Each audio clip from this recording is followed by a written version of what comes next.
clashed with non-striking Northwest workers. Our Pat Milan reports. The striking machinist union met Northwest employees returning from the weekend in a big way. Not only did they block off the main entranceway, a number of workers had their cars pelted with rocks and in some cases their windows smashed before they could get to work.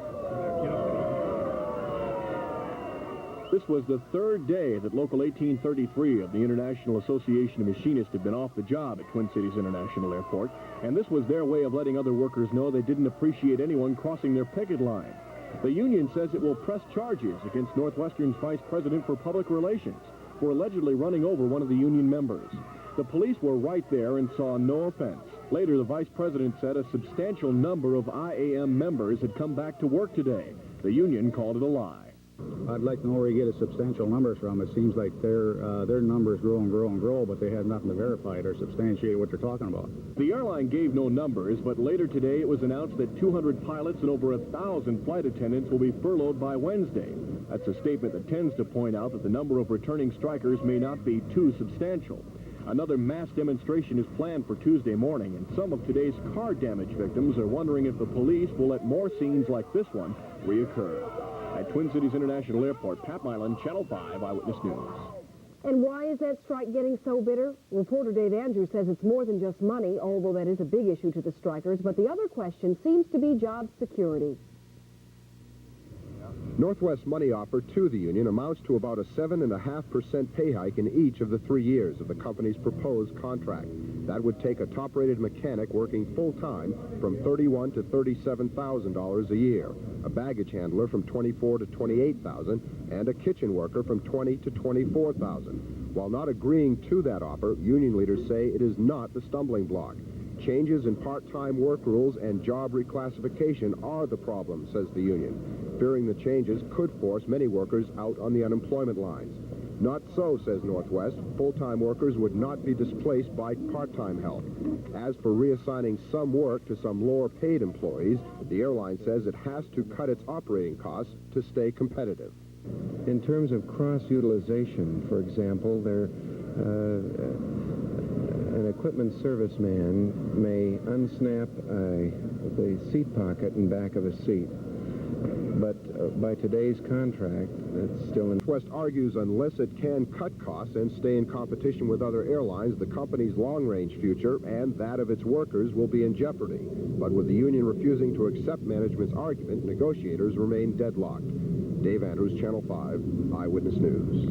Tonight, no new talks are scheduled. Prospects for a quick settlement at Northwest, not very good at all. Cindy, another strike jumped back in the news today, this one because of violence. There was fighting today between job seekers and strikers at the Bureau of Engraving in northeast Minneapolis. And Lindsay Strand has that story. The 750 members of the Graphic Arts International Union have been on strike since April 1st, but the problems began today. Over the weekend, the company, which makes printed circuits for computers and radios, placed this ad inviting people to come and apply for the strikers' jobs. That prompted several clashes between strikers and potential applicants. Back it out, you got room. Go ahead. Go ahead. Come on. Although the picketers were successful in turning many people away, others like Mike Klein decided to try and drive through the line. There was people all around the car. They were kicking at it, and he just came down with both his fists, but that sucker was strong. I don't know, he just boom right on the windshield about 3 times. Gail Graven crossed the line on foot, only to return to find her tires slashed. I'm angry. I really am, you know, for being laid off, and this is going to cost me, you know, and I didn't do anything to them. Some of the picketers themselves were also injured. One of the scabs came by, and we tried getting them out of here, but they threw a rock, and it hit me in the head. But we'll get them next time they come around. These are our jobs. We're just fighting for our jobs. They're coming off the street trying to take the bread and butter out of our mouths, and we're not going to take it sitting down, for sure. By mid-afternoon, there had been arrests on both sides, 3 for assault and 2 for damage to property. Police said many more complaints were filed. Company officials refused to comment today on exactly why they started accepting the new applications. But the answer probably lies in a brief statement that a company spokesman made last month, saying that profits are down and that the company has a stake in protecting its own future as well as that of its employees. Lindsay Strand, Channel 5 Eyewitness News. One man is dead, another is in critical condition following a plane crash near Staples, Minnesota over the weekend. The men were searching for a neighbor who apparently drowned in the Crow Wing River when their plane lost speed and dived into the ground, killing Willard Rademski and critically injuring the pilot, Charles Zimmerman. The two had volunteered to make the aerial search yesterday because the county's dragging operation had been unsuccessful. Cindy? And now our update from the South Atlantic. British gunners blasted 7 Argentine jets today and now claim that they have wiped 1/3 of the Argentine Air Force since the start of the Falklands War. But the British reported a heavy loss of their own today. The BBC says the frigate Antelope sank this afternoon after being shot up during an Argentine air attack yesterday. At least one British sailor was killed. Today, the Argentines renewed their bombing runs against the British fleet and against the British force now on the Falklands. Reporter Mike Nicholson was on one of the British ships attacked today.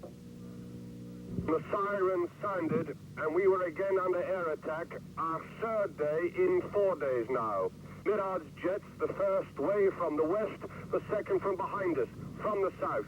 And this is how it sounded as I flung myself down on the deck. Bombs up. Steady after us. Keep down, Charles, for God's sake. The Argentines claim they downed a British jet and damaged 3 ships in the raids. No comment from the British. ABC's Nightline will have more on the Falklands tonight at 10:30 here on Channel 5. Stan? If you or someone you